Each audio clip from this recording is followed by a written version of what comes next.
I'm running for the chair of the IUCN, so I got a script or something. But I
welcome. I have a little virus, so please excuse my speech. My name is Ted Drizina, and I'm the chair of the Urban Specialist Group of the Warren Commission on Protected Areas. Right down here in the front row is Dr. Dong Shin, who is Executive Director for Nature Conservation of the Korea National Park Service. I'll ask him to say a few words in a couple of minutes. Dr. Shin and I are co-chairing this session. Mike Paparian, where are you at? Will be the rapporteur for this workshop. He is on the board of my organization, the Nature Environment Institute, based in California.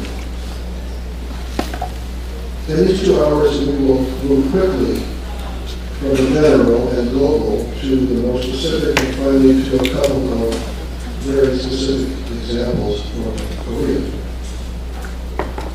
I will chair the first hour, in which we will talk about the IUCN Urban Initiative. Then Glenn Hyman will talk about the handbook we are writing on one important dimension, which is urban protected areas.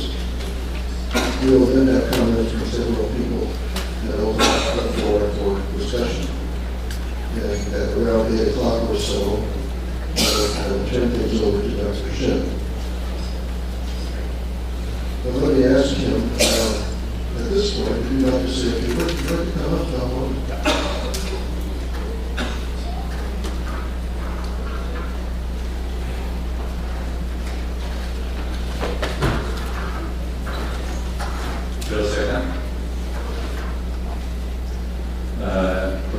Good evening, right? Good evening, everyone. I'm very happy to see some short comments or my starting words.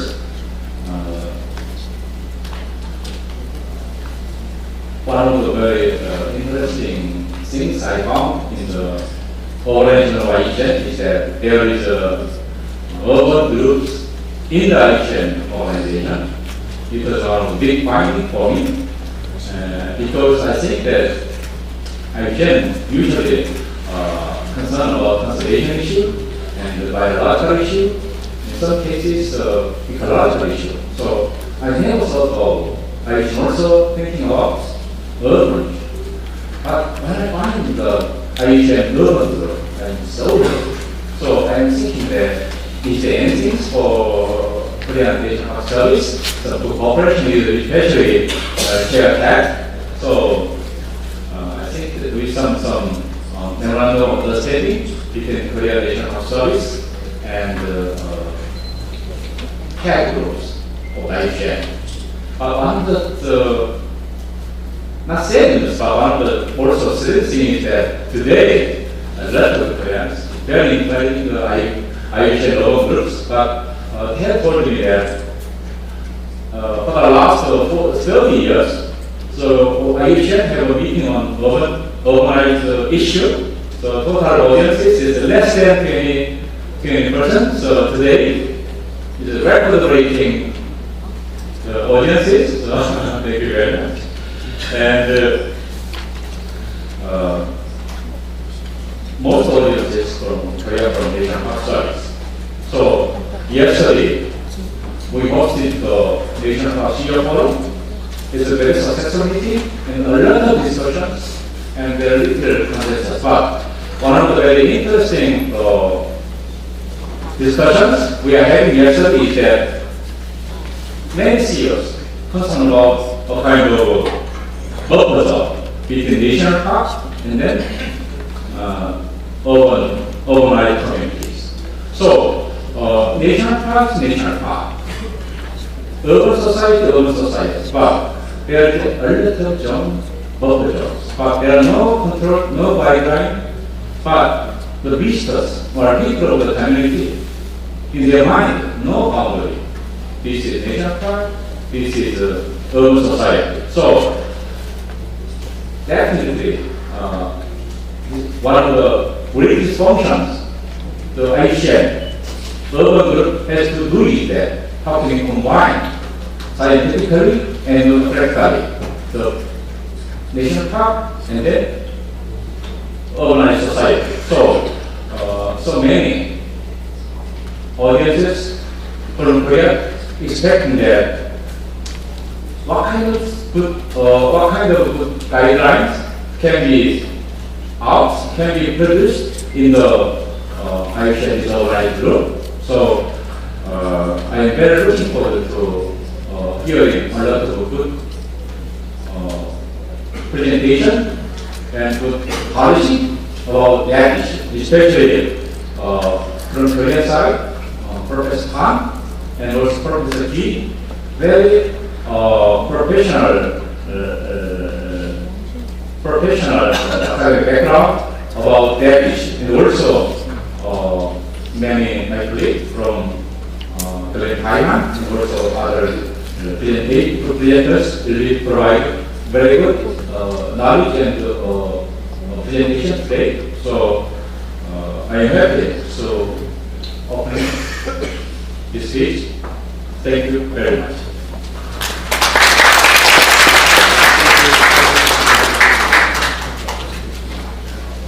Well, I want to express our appreciation for the grant that you arranged from the Korea National Park Service that is making possible the reduction of the handbook on urban protected areas that Glenn Hyman will describe in a few minutes. So it's a very small token of our appreciation. I want to present you with a recently published book about the United States national parks.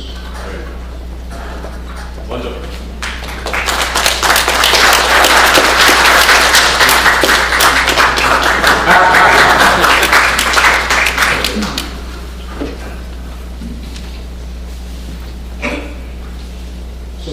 Three procedural points. As I mentioned, Mike is here to capture, as rapporteur, he's here to capture information and ideas that come out of the discussions, and he has an essence to interrupt the clarification. The time allotted for discussion is very important. This is not a one-way street, it's a two-way street, and so I have asked speakers to please stay within their time limits. And finally, we have people who speak various languages, and we have interpreters. So please speak slowly and distinctly. This is the first time I've ever done this, so let's move on. So why should IUCN as a union be concerned with urban matters? A few years ago, a number of us who have been involved in IUCN for a long time, in my case, now it's 40 years, 1972 was the first meeting I went to, got together and started talking about the fact that we had almost never heard the words urban or city or town mentioned in all of our meetings. So we decided to do something about that. This is the context, and it's pretty dramatic. The red line shows global urban population growth, and the blue line shows rural population, which is pretty much constant or even getting smaller. Pretty dramatic. And these time slots are not centuries, they're decades. Our message, simply put, is that conservation needs urban people, and urban people need conservation. I will explain. Conservation needs urban people, because, and this has become our mantra, the wildest and remotest places on Earth, the most imperiled species on Earth, the chain of life sustaining human life on Earth will be protected only if urban people care about nature. Nature conservation depends on support from urban voters and urban governors. But in an urbanizing world, urban people have less and less contact with nature. People will value nature only if they know it. Conservationists must take urban people and urban places much more seriously. Unless they do so, I could say unless we do so, we will struggle for relevance in the years to come. On the other hand, urban people need conservation. People need nature for their well-being. And this is a lake reservoir in Sanjay Gandhi National Park, in the middle of one of the busiest and most congested cities in the world, Mumbai, formerly Bombay in India. And it's symbolic of the way urban protected areas can provide both resources in terms of, in this case, drinking water, and opportunities for people to recreate.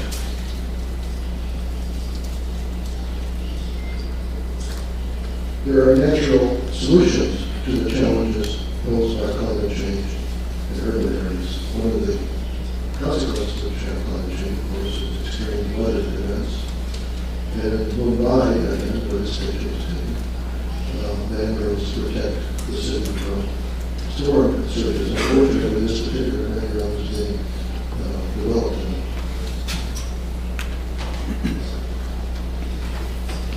And urban farming depends on healthy natural environments.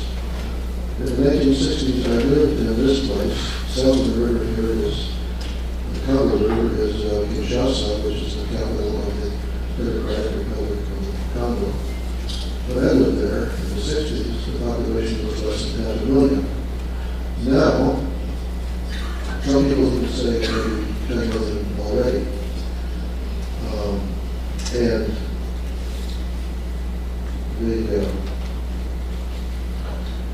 this country, the Democratic Republic of the Congo, is at the very bottom of the United Nations Development Program's Human Development Index. It's number 187.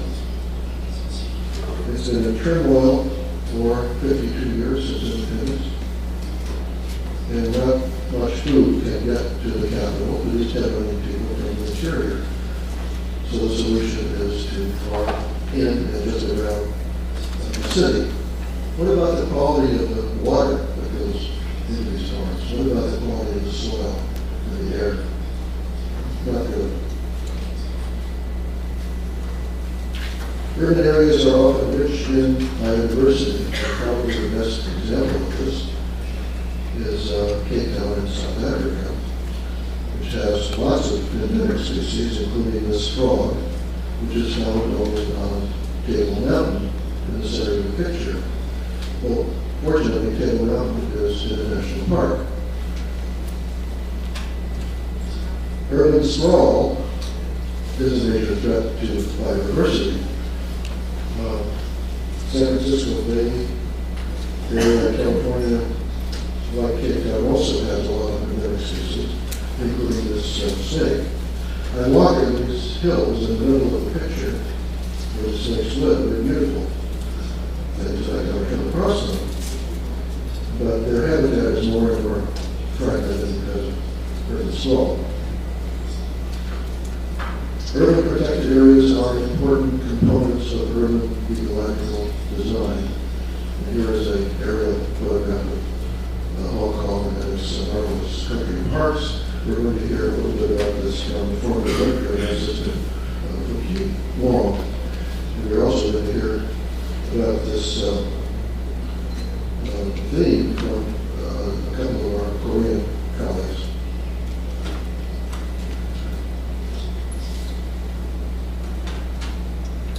Where do invasive species invade?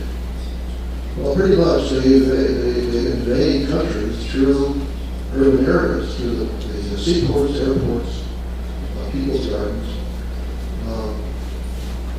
This Asian plan came in ballast water on ships in the 1980s. And then a couple of years, the plans had spread to the entire San Francisco Bay estuary, the largest estuary on the Pacific coast of the Western Hemisphere.